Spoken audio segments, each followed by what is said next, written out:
नमस्कार दोस्तों, हमारे चैनल ज्ञानवर्धक कहानियाँ में आपका बहुत बहुत स्वागत है। आज हम आपको सुनाने जा रहे हैं भोली लोमड़ी और चालाक सियार की कहानी। तो चलिए शुरू करते हैं। एक बार की बात है, एक जंगल में एक लोमड़ी रहती थी। थी तो वो लोमड़ी, लेकिन थी वो बहुत सीधी सादी। दूसरी लोमड़ियों की तरह उसे चालाकी करनी नहीं आती थी। यही कारण था कि बहुत बार लोमड़ी को शिकार करने के बाद भी पेट भर भोजन नहीं मिल पाता था। कभी कोई अन्य बड़ा जानवर उससे उसका शिकार छीन लेता, या कभी कोई गिद्ध कौवा उसका शिकार ले उड़ते। सभी जानते थे कि ये सीधी सादी है, कुछ कर तो पाएगी नहीं।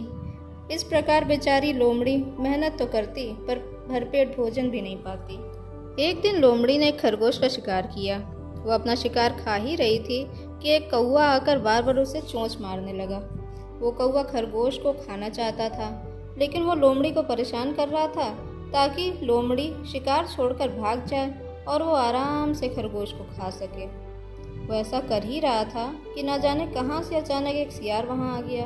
उसने झपट्टा मारकर कौवे को एक बार में ही धराशायी कर दिया और लोमड़ी से बोला, तुम लोमड़ी होकर भी इतनी सीधी हो कि एक छोटा सा कौवा तक तुम्हें परेशान कर रहा है। अपना शिकार भी तुम खुद ही नहीं खा पा रही हो। ऐसा करो, आज से तुम मेरे साथ मिलकर शिकार किया करो। ऐसे में जो भी शिकार मिलेगा उसे हम आपस में बांट लिया करेंगे और हम दोनों मिलकर अच्छे से शिकार भी कर सकेंगे। ना कभी तुम भूखी रहोगी और ना ही मैं। लोमड़ी तो थी ही भोली। फिर सियार की बात सुनकर उसने सोचा कि हमेशा तो शिकार करने के बावजूद भी मुझे पेट भर भोजन नहीं मिल पाता है। आज इस सियार की मदद के कारण बड़े दिनों बाद मैंने पेट भर कर खाना खाया है। यह सोचकर उसने सियार से हामी भर दी और उसके साथ चल दी। अब दोनों साथ में शिकार करने लगे। कुछ दिन तो ठीक रहा, पर धीरे धीरे सियार भी लोमड़ी के साथ चालाकी करने लगा। कभी वो लोमड़ी से कह देता कि उसकी तबीयत नहीं ठीक है, इसलिए वो शिकार पर नहीं जा पाएगा। लोमड़ी सोचती कि सचमुच में सियार बीमार है और वो अकेले शिकार पर निकल जाती। शिकार करके उसे जो भी मिलता उसी को वो बांट के खाते। कभी शिकार खाते समय वो लोमड़ी को बहाने से पानी लाने भेज देता, या फिर कुछ और बहाना बना के उसे वहाँ से हटा देता और शिकार का ज़्यादा हिस्सा खुद खा जाता। लेकिन सीधी सादी लोमड़ी को ये सब बातें समझ में नहीं आती और वो सियार पर कभी शक नहीं करती। दरअसल वो सियार एक बहुत ही धूर्त सियार था, जो दूसरे जंगल से भागकर यहाँ आया था। दूसरे जंगल में भी उस सियार को सभी जानवरों ने उसकी धूर्तता के कारण ही निकाला था। दूसरे जंगल में वो अकेला रहता था। वो एक नंबर का आलसी और कामचोर था। खुद तो कभी आलस के कारण शिकार करने जाता नहीं था, दूसरा वो अन्य जानवरों के शिकार चोरी करके खा जाया करता था। धीरे धीरे उसकी इस करतूत की जानकारी उस जंगल के सभी जानवरों को हो गई और सभी ने मिलकर उसे जंगल से बाहर भगा दिया। पर उस सियार की अच्छी किस्मत कि इस जंगल में आते ही उसे ये सीधी सादी लोमड़ी मिल गई और लोमड़ी के सहारे अब उसकी ज़िंदगी आराम से कट रही थी। एक दिन सियार को कुछ मीठा खाने की इच्छा हुई। उसने अपनी इच्छा लोमड़ी से जाहिर की। लोमड़ी ने कहा, हाँ, मैंने भी बहुत दिनों से कुछ मीठा नहीं खाया है। चलो आज इंसानों की बस्ती की तरफ चला जाए, कुछ ना कुछ तो मिल ही जाएगा। ये कहकर सियार और लोमड़ी दोनों गांव की तरफ चल पड़े। एक जगह खरबूजों की खेती देखकर दोनों रुक गए। लोमड़ी बोली, देखो, इस समय किसान खेत में दिखाई नहीं दे रहा है। चलो हम चलकर मीठे खरबूजे खाते हैं। हम दोनों में से एक जाएगा खरबूजा खाने तो दूसरा पहरा देगा। फिर जब दूसरा खरबूजा खाने जाएगा तो पहला पहरा देगा। सियार राजी हो गया। उसने लोमड़ी से कहा, चलो ठीक है, पहले मैं जाता हूँ खरबूजा खाने। जब मैं खाकर आऊँगा तब तुम चली जाना और मैं पहरा दूंगा। लोमड़ी मान गई। अब सियार पहले खेत में घुसा खरबूजा खाने। उसने मीठे मीठे खरबूजे पेट भर कर खाए।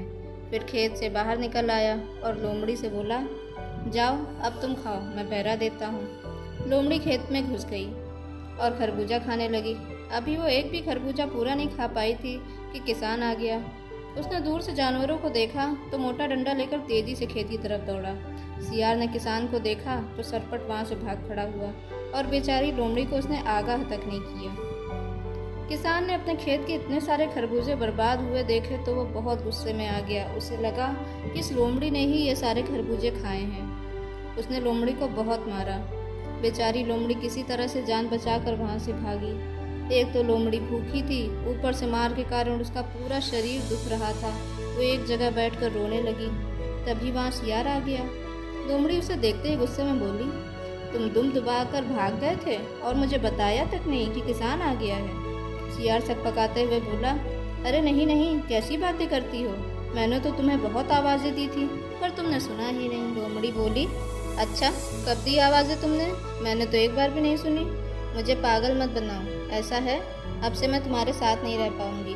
तुम अपने रास्ते जाओ, मैं अपने रास्ते चली। ये कहकर लोमड़ी जाने लगी तो सियार मीठे स्वर में बोला, लोमड़ी इस बार मुझे माफ़ कर दो, मैं आगे से कभी फिर ऐसा नहीं करूँगा।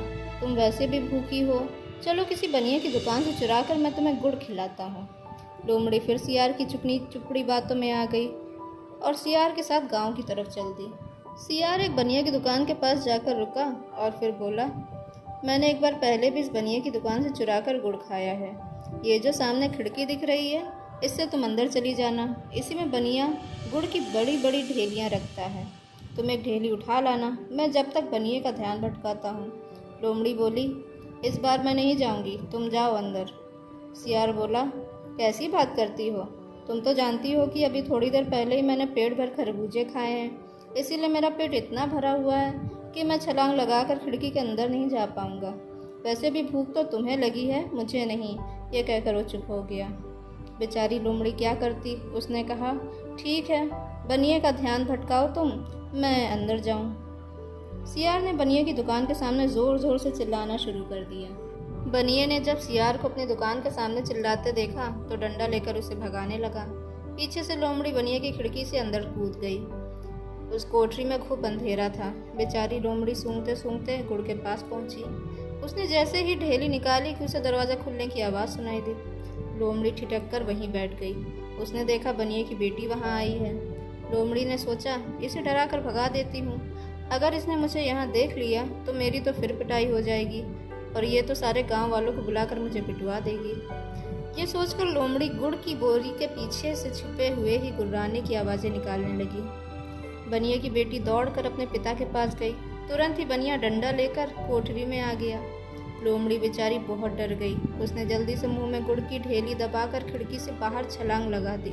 वो बाहर गिरी तो उसे बहुत चोट लगी, लेकिन फिर भी मार खाने के डर से वो जल्दी से भागी। सियार छुपकर ये सब देख रहा था। जब लोमड़ी जंगल से बाहर निकल आई तो एक ऊंची चट्टान पर चढ़ गई।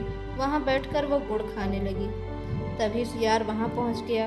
लोमड़ी ने उसे देखते ही कहा, धोखेबाज सियार, तूने फिर से मुझे धोखा दिया। चला जा यहाँ से, दोबारा मुझे अपनी शक्ल मत दिखाना। सियार ये सुनकर मुस्कुराते हुए बोला, मैं क्या करता, मैंने तो बनिए को कई बार परेशान किया, लेकिन वो थोड़ी दूर आकर तुरंत वापस दुकान पर चला गया। अब वो मेरे पीछे आया ही नहीं तो इसमें मेरी क्या गलती है? एक तो मैंने तुम्हारी वजह से इतना कष्ट उठाया, ऊपर से तुम मुझ पर दोष लगा रही हो। मेरा तो पेट भरा हुआ था, चाहता तो आराम से जंगल जाकर इस समय सो रहा होता, लेकिन सिर्फ तुम्हारी वजह से मैं इस बनिए के साथ इतना भागा दौड़ा। अब तुम्हें गुड़ की ढेली मिल गई है तो मुझे दूध में से मक्खी की तरह निकाल कर भगाना चाहती हो? लाओ चुपचाप मेरे हिस्से का गुड़ दो मुझे। लोमड़ी ये सब सुनकर हैरान रह गई और वो और भी ज़्यादा गुस्से में आ गई। सियार से बोली, हिस्सा चाहिए तुम्हें तो अपना मुंह खोलो, मैं एक ढेली डालती हूँ। सियार ने मुंह खोला तो लोमड़ी ने एक ढेली उसके मुंह में डाल दी। सियार को तो मज़ा आ गया। उसने कहा, और गुड़ दो, इतने से क्या होगा? लोमड़ी बोली, अच्छा बड़ा ढेला चाहिए तुम्हें तो बड़ा मुंह खोलो। सियार बड़ा सा मुंह खोल कर खड़ा हो गया। इस बार उसने इतना बड़ा मुंह खोला कि उसे कुछ दिखाई नहीं दे रहा था। उसका मुंह खुला देख लोमड़ी ने पास ही पड़ा एक बड़ा पत्थर उठाकर सियार के मुंह पर फेंक दिया। सियार तुरंत मर गया। फिर लोमड़ी चट्टान से उतरकर गुड़ खाते हुए जंगल की तरफ चल दी। इसी तरह की और रोचक कहानियाँ सुनने के लिए हमारे चैनल ज्ञानवर्धक कहानियाँ को लाइक और सब्सक्राइब करें। धन्यवाद।